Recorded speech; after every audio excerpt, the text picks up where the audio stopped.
Hi, everyone, and welcome to Resource Revolution, the resource management podcast. I'm your host, Christine Robinson, and on this podcast, we will discuss the real-life experiences of people in and around the world of resource management.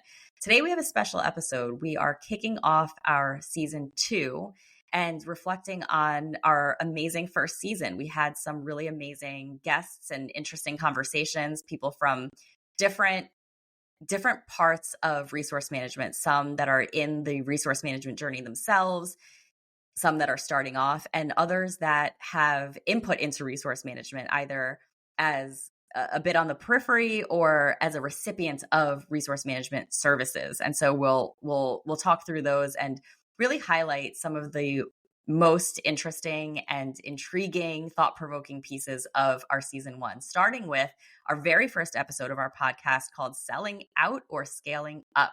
Our guest was Charlie Ross, who gave a very interesting perspective on what's happening in the accounting industry right now as it relates to private equity, making big investments in the accounting space, and how that plays into resource management. We know that accounting has in general been a heavy user of resource management, a bit more formally than perhaps in other industries. And Charlie's perspective was that adding value with resource management to the wider organization was hugely relevant, particularly as the trends continue with the PE focus in the space. He also talked about the importance of data, and not just using data, but really having the resource management team and the resource management process communicate the findings of that data. And it's really interesting. That certainly resonates with me and perhaps with many other of our listeners in terms of resource management. It's not just reporting and doing analysis, but it's actually extrapolating the story from the data and taking leadership through that journey, kind of giving them the headlines. The other thing Charlie commented on was the need for firm-wide collaboration to problem solve and resource manage cross-staff and solve problems that are really challenging within the resource management and accounting space. So let's hear a little bit from Charlie about what he's experiencing and some advice that he has for resource managers in the future. I think resource management and the leaders of the resource management team have never had a greater importance than they do today. I think that, and the opportunity to demonstrate and finally maybe get some credit for that importance has never been as prevalent as it is today. If you really think about running an accounting services firm, there are 3 conflicts that you are always grappling, and that a resource management function is always grappling, but historically silent. They are the demand from the client to get continuity of people that they like and trust and that they understand their business. The demand from the partner and the team for working with the people that they want to work with and being selfish around how they want to run their life. And then the demand from the business and around the profit margins. And I would say that one of the big changes is that 3 has become a 4. I'd now say the demand of the person working in the jobs that they want to work in, getting the development that they want to get, getting the roles and responsibilities that make their career is getting more and more and more prevalent, right? So you've got needier people wanting to work on jobs that they want. You've got accounting partners under more and more pressure to grow and run their businesses. And you've got clients who've got ever more scrutiny and focus on costs, who don't want inefficiencies in their function and what they're spending on. And those conflicts have never been under more of a spotlight than they have today. They've been very, very prevalent. The main thing I would encourage people to take away when thinking about internally about the resource management function in particular is there is an opportunity to move this beyond a silo into a broader strategic solution and fundamentally crucial part of the firm's success or failure. And linking in the budgeting process into the resource management process, into the invoicing process, and then and then assessing whether a job was resourced appropriately and then was charged appropriately, and then using that information and data to go back and do that again next year is the fundamentally the biggest driver of success or failure of an accountancy firm in the next 5-10 years. And I would really, really encourage any RM specific people out there to think about the thing to the left of them, the thing to the right of them, and be that person who adds the value to the partner who is getting grief about those low profitable jobs, those low profitable jobs, who is getting grief about staffing, who is getting grief about how they manage that conflict of the staff need, the business need, their need, right? There's a huge opportunity to factor in that planning, that budgeting, that invoicing, and then adding that value. In episode 2, we had a career story from Casey Hawkins, who joined us to talk about how he experienced his resource management journey personally. He shared with us a bit more about how he got started in resource management and how he really had to chart his own course in terms of not just developing himself, but also paving the way for his team to grow within the resource management profession. He talked a bit about how to tell when your organization is ready for resource management, something that is not always clear and perhaps can be somewhat difficult to navigate for many of us, even veterans in the industry. One of the most important things we talked about in this episode was also gaining support from leadership. So how to get that leadership buy-in. And Casey talked a bit about how he managed to do that and some lessons learned along the way, some advice for all of us who clearly need that support from leadership in order to elevate within our own profession. And lastly, one of the other really important pieces that we talked through with Casey was his perspective on building a team that has this growth mindset. So not necessarily from a client perspective, but really from our own internal clients within the resource management space, really not just growing the team, but elevating the brand of resource management and really being seen as a strategic partner to the organization. So let's hear a bit from Casey around these topics and more. I think the solving of the puzzle for the day-to-day, hey, who fits this? We don't have someone who can do this. Let's go solve it. I think I love that piece of it. So that's awesome. I get to do less of that now just as we grow and I'm more in sitting in that leadership role. But I think too, the second a big piece of it was I just saw a more defined future in it. And so I think sitting in a professional services firm, the need for the function is only growing. And so when you have limited resources and you're trying to perform excellent work at a client, the strategy that goes into making those decisions on staffing and where to most effectively allocate resources is huge. And so and then the idea of being key in decisions on systems and processes is also something I wanted to be a part of and something I saw in the future of this resource management function. So we're on the other end of it now, where I got to see from the point of it coming from nothing to a certain point, getting put into that, where CEO and now chief of staff had started building the function and coming into it and helping be a part of it. And then now we're on the point where now we're on the other end where we're refining and we're putting process and putting career expectations and leveling and different things like that, where before we were all doing functions. We were all kind of just a group trying to succeed in a goal. And now hey, this is a team. Here's our team structure. Here's your expectations as what we'd call it a coordinator role or a senior coordinator. And this is how you get to the manager level and what it takes to do that. And we have review process around it. We're trying not to make it red tapey, but trying to make it, hey, I think everybody wants to know, how am I performing? What do I need to do to get to the next level?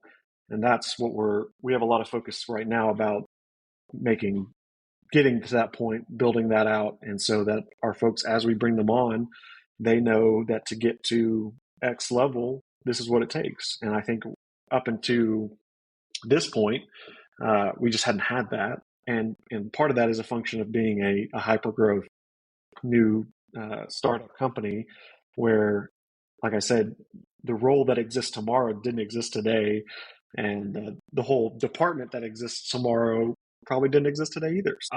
I've encouraged my entire team to sit on sales calls with sales reps and understand what goes into that and how difficult it is.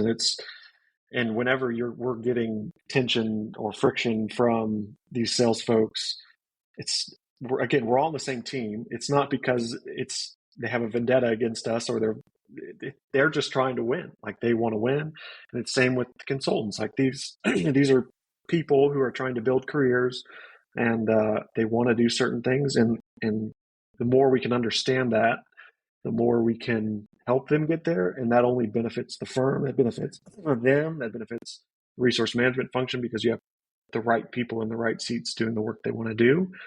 And kind of our firm's aspect is you take really good care of your people and they'll take care of clients. And so we try to do that at whatever level we can on the RM side. So it's not always perfect. We don't always have the best answer for salespeople or consultants or leadership to say, but as long as they know that you care and you want the best for them.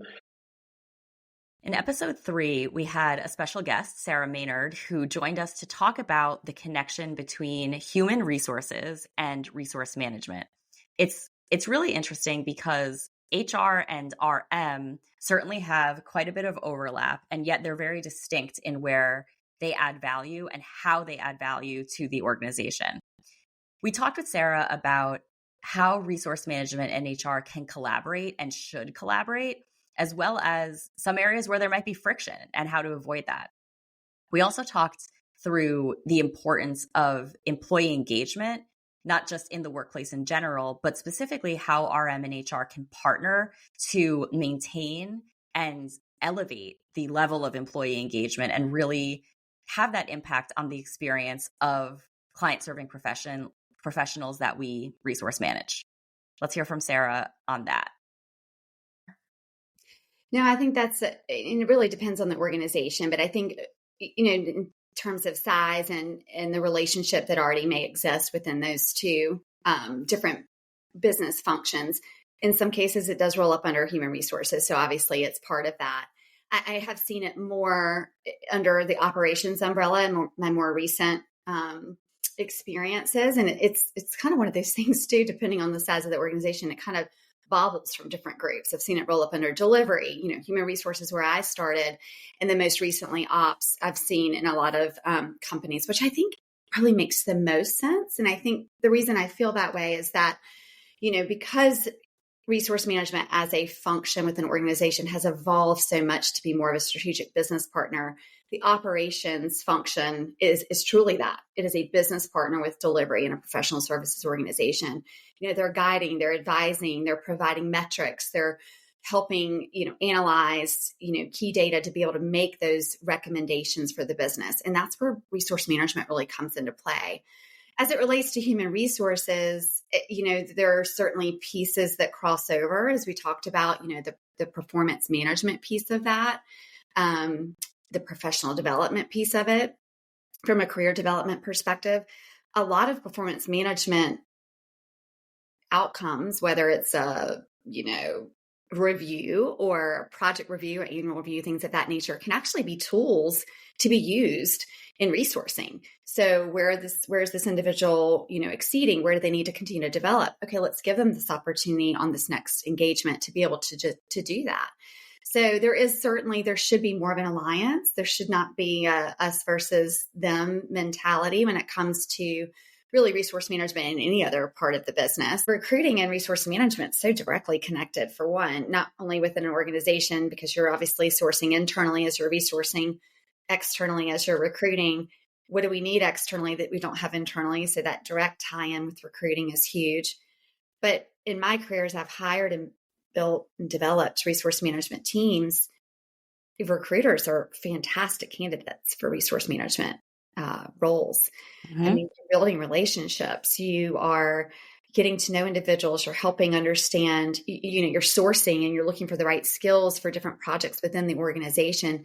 And you have the soft skills. The personality to me is the hardest thing to find, the right person that's, unique for a resource management role. You can teach technology, can teach a, tactical skill, but you can't really teach, a personality and just character. And that's hard to find. So, I've hired people that have had recruiting backgrounds. I've hired people that have had really no relevant background to resourcing, but have the right personality, the ability to build those relationships. And you can tell that when you're speaking with individuals on the front end. Moving on to our next guest in season 1, we actually had 2 individuals that joined us from EY, Paul McIntosh and Melissa Rosenblum. This was a great dialogue around getting the perspective of a partner within a Big Four and the resource manager who supported his practice. We talked with Paul about the benefits of resource management from his vantage point. What does a partner and a leader really want to get out of the resource management process, and how resource managers can differentiate themselves to really grow within their career and to add value at that leadership level?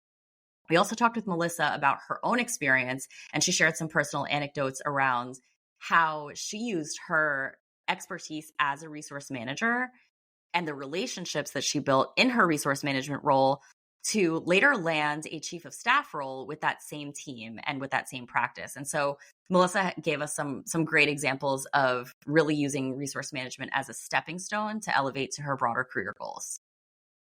My role as the experience manager for the group changed over the years as the practice grew significantly from when I first started in the role. To no one's surprise, my main responsibilities were to match resource needs with availability, taking into consideration the skills required, rank, sometimes location, and ideally personal preferences of the individuals. I monitored metrics such as utilization, variances, timesheets. I worked with the leads on pipeline and proactively worked with the pursuit teams to understand the projects coming up and the resource requirements.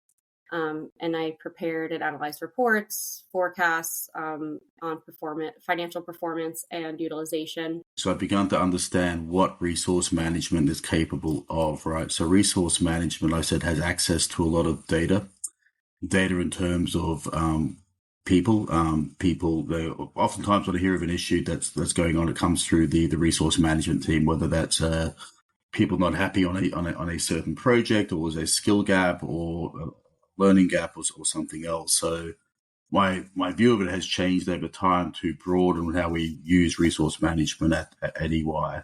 So much so that we have resource management in our strategy sessions now. So we're having strategy sessions coming in next few weeks for that fiscal year. We're a half-end fiscal year in Big Four accounting.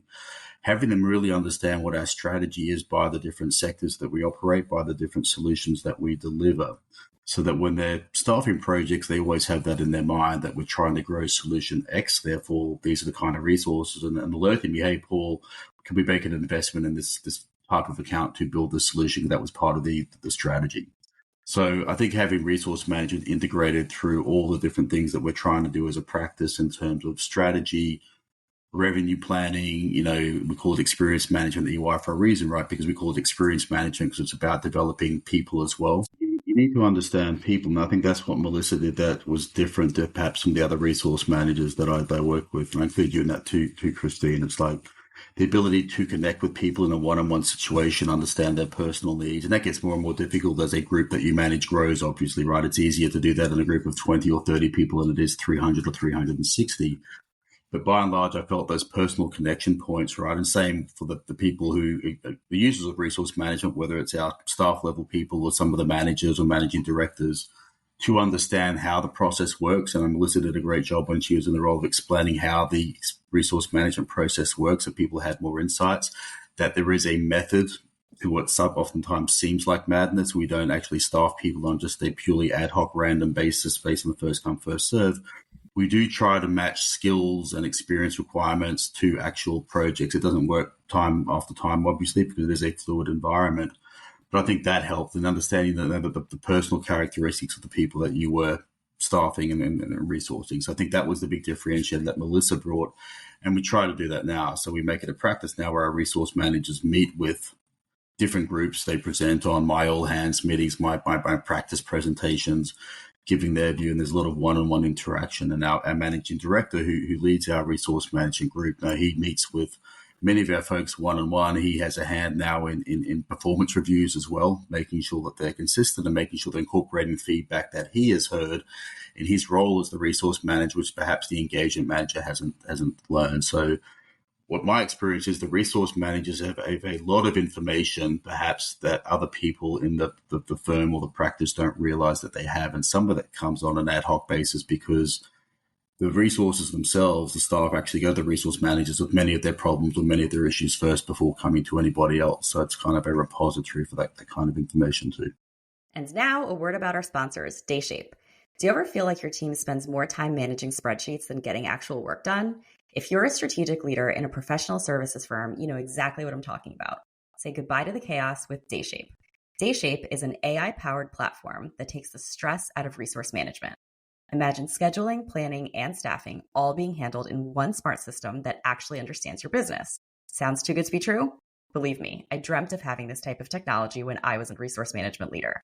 It's like having a superpower for your firm, boosting productivity, profitability, and even employee happiness. Plus, it seamlessly integrates with your existing tools, so there's zero disruption. Do you want to see the magic in action? Check out dayshape.com and see how your resource management function can be elevated to a more strategic position. Trust me, your team and your CEO will thank you. In episode 6 from season 1, we talked with Jennifer Huntington, who shared with us some perspectives around building a case for resource management. This is something that RMs have struggled with historically and continue to struggle with today as they feel the need to articulate the business case and really get executive buy-in for the resource management strategy and a resource management process within their organization. Jen gave us some tips on securing that buy-in and also implementing a resource management process that really resonates with leaders and brings results, brings them interesting and informative information related to forecasting and speaks their language in terms of some of the things that are important to them, whether that be projections in terms of financials or utilization, productivity, and how to frame that information in a way that resonates. The other piece that is super interesting that Jennifer shared with us is how to create a differentiated customer experience through the resource management process. And this is something that we can all learn from. If anybody starts referring to you as an admin function, stop them right then and there. You want to start shifting the perception that you are a revenue generating function. And to do that, you're going to need to level up on your business knowledge and your business expertise. We know that most resource managers, they know the resources, they know the skills, they know the capability. You need to start talking as a business leader. And that's the number one thing I think, Christine, I see the shift, and companies that have really started to make that shift, they're leveling up the resource management capability to start talking in dollars and cents. And what I mean is, yes, skill sets are important, but start talking about how these resources are going to enable revenue. And and I'll give you a little tip, and hopefully this resonates with your audience. When we started to talk about demand signals, every resource manager out there starts talking about the number of resource requests that they don't have enough information about to be able to appropriately staff it. So you can go out there and you can talk about, hey, I've got 200 resource requests that I'm missing X amount of data on it. So therefore I can't staff it because I don't know enough about the resource request to identify the resources to staff against it. Common problem everybody thinks about. I want you to start thinking about it and talking about it in a different way. And this is what I mean being revenue generating, leveling up the conversation to business. I want you to start talking about how much revenue you have at risk in the business. So instead of talking about the 200 resource requests that you don't have good enough data quality about, I want you to talk about the $20 million that you have revenue at risk because you don't have the right level of information to generate the resource requests. And that subtle difference goes from being an administrative function to being a revenue generating function.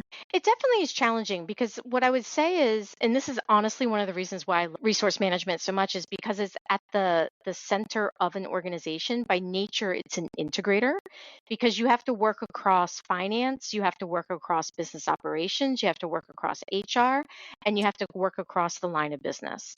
And what I noticed is this is like on a side note, is a lot of resource managers, these are natural integrators that can easily work across those hybrids. But that's also why it's hard to get the buy-in. And to get the business, because you typically have to get the CHRO to buy in. Yes.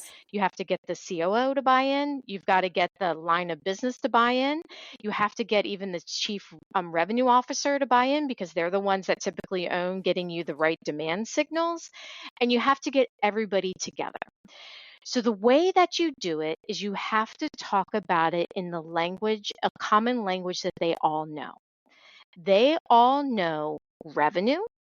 They all know cost of labor as the two core capabilities. So you have to start talking about instead of like, we'll go back to that example, instead of like X number of resource requests, right? Imagine if you could go to them and say, look, everybody, I look at the demand that we have coming towards us. And based on that demand, either one of two things, you don't have enough capacity to support it, or you are over capacitized to support it. But don't use those words. Talk about it in the language that they know. Based on the demand that you're seeing, you're going to have X amount of capacity that is going to be available. And then you can talk about the cost associated of that idle capacity and how much that's going to cost the business. Or you could talk about, I have X amount of demand coming, and I don't have the ability or the line of sight to fulfill this much demand. So you have X amount of revenue at risk. And you need to start talking about it in those contexts. And then you get them hooked on it. Really driving adoption of resource management, it's not something that just happens overnight. It's something that takes 12 to 18 months to really recondition an organization to new ways of working. And you have to lead with data as the I guess the equalizer. It depersonalizes the change. So it doesn't make it about people losing control. It puts the business at the center of why we're trying to do a difference in of ways of working. And let me give you an example of this. So we talked about the demand signals, right? Every resource manager out there should be having a weekly, bi-weekly, monthly, depending on the frequency of your organization, connect to review the quality of the demand signals coming in. You actually have to quantify and use data to talk about the quality of the demand signals. You're going in there and saying, and go back to my example that I said earlier, in your governance meeting talking about demand signals with your business leader, this is the amount of revenue I have at risk because I don't have visibility of the resource request. With episode 7, Georgia Cockrum joined us to share her own personal experience and another career story episode around how she found the importance of communication and relationship building within her career and how she used the cultivation of those relationships to really establish not only herself, but the resource management function within her organization. She also talked about how senior leaders can and should support the resource management function and some tips and tricks for making that a bit more efficient. We also talked with Georgia about when to escalate, how to escalate, and some personal examples of when she's used that to benefit the resource management process at large. Georgia is also joining us. She joined us as a RMCP certified professional. She took this initiative on her own. She became certified through the RMI, which many of us that are listening might have already done or are interested in doing in the future. And so we talk a bit more about that. If that's something you're interested in, go ahead and tune into that episode, and we'll hear from Georgia a bit now. I think what kind of enticed me in the beginning was that it was a new function to the firm, and it kind of meant that there was room for growth and room for error. No one had really done it before, so I could make it my own. And I think that's the case for a lot of resource kind of professionals. You just get so much exposure to seniors in the business and partners, and there's a lot of responsibility that obviously comes with that in professional services and industries like accountancy and audit. It's a very kind of fee earner, so to say, kind of dominant industry, and they're always in the face of everything. They're the ones that are bringing in the clients, they're the ones bringing in the money, and everything. You don't really see the operations going on in the background, but being in RM, you actually are fundamental to that working. I think communication is something that I've always said is the most important thing. At the end of the day, they are professionals, and they are going to understand that some things can't happen exactly how they want them to, and it's about thinking of solutions rather than just kind of saying no. There's going to be an alternative somehow, whether or not it's the solution that they want immediately, but it may just be that it's something that they've not thought of, or they just need to look at it from a different perspective. And it usually comes down to they want certain people on the job, they want certain people working on that client because they work with them all the time. But I think then from our point of view, it's resource management and kind of filling those roles and filling those jobs. It's not just about getting work out the door. It's about the investment in the people as well. So the relationship with like the partners and that communication comes from having a relationship with everyone else as well. It is often a difficult conversation, and you will have a lot of back and forth, and you might feel like you've hit a bit of a checkmate sometimes, but that's why you have escalation points. And in our firm, we have like a resource management group, and we have a resource management partner.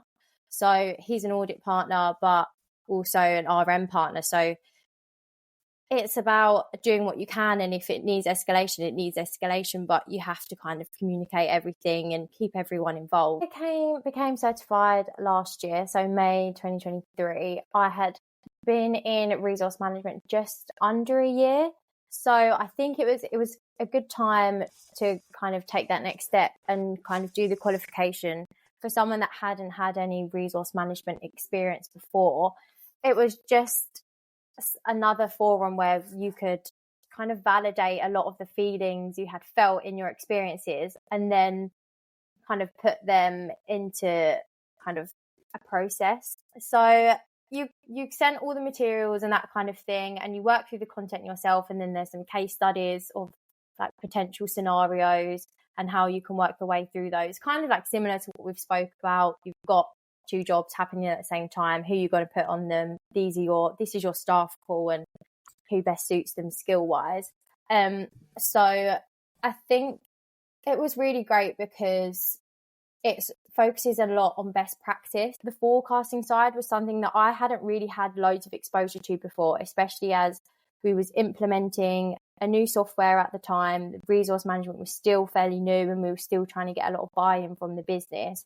The forecasting module was really quite eye-opening to kind of see how efficient it really can be, from being a firm that was quite reactive, and then using all of that information and that knowledge of how it can work in the future and what you can do to kind of get on the front foot rather than always being 10 steps behind was really kind of beneficial. In our season finale of season 1, we had a special guest, Matt Russell, who joined us from Microsoft. And we talked about his career and experience and really his reflections on a decade of resource management and his career within that space. We talked a lot about the disruptive nature of resource management, how it's constantly evolving and changing, and what we can do as resource managers to stay one step ahead and add value through resource management to the broader organization. We also, if anyone's thinking about this, had a huge connection point with our first episode in terms of the importance of using data and communicating the story behind those numbers and really using that to problem solve. Let's hear from Matt now. You have this plan, you go in with, okay, I've got these pieces, I'm going to solve this, I'm going to take care of this today. It all looks great when you first start the day. It will very quickly fall apart in this world. And you're right, you have to, if you're someone that gets overly concerned or anxious about changes and things on the fly, running on the fly and working out like that, this is probably not the greatest place for you to be. I used to say, and I still say it sometimes, it's like, let's put it in perspective. We are not doing heart surgery here. We are not right in the middle of an operation or a procedure. It is not a life and death. Okay, it is very important. Yes, resource management is critically important, but let's take it for what it is. Let's just be calm. Let's just think through it, talk through it, leverage the network that we have, because there's one thing that's constant here, and that's change at Microsoft. It always. So you have to embrace that. You have to accept that and say, all right, well, it is what it is. How are we going to deal with it? And one of the things that I've done in this position over the last few years is to think about, we talk about strategic resource management, strategic staffing. You hear it over and over again. The reality is we didn't do that 11, 12, 13 years ago. We didn't do it. That link into, so when I talk about it being deeper, yes, you could click buttons and make things happen. And you're going to continue to react. Some people love that type of a role. I don't. I'm a planner. I like to look 3 months down, 6 months down the road and figure out, hey, how are we positioned, right? Are we lined up with the business needs? Where's our quality? Where are some of those skill gaps? And part of that is not only joining and connecting with the sales entity, the delivery managers, but I also found that many of these other roles are starving for information. They need more information. And so I've been on this path recently over the last year and a half or so around how can I help the delivery managers and the sales resources understand how critical it is for planning, for forecasting, for pipeline, and then giving them some tools as well through Power BI. So again, I sort of picked up Power BI because I didn't know anything about it. And I said, well, hey, maybe we can do something here.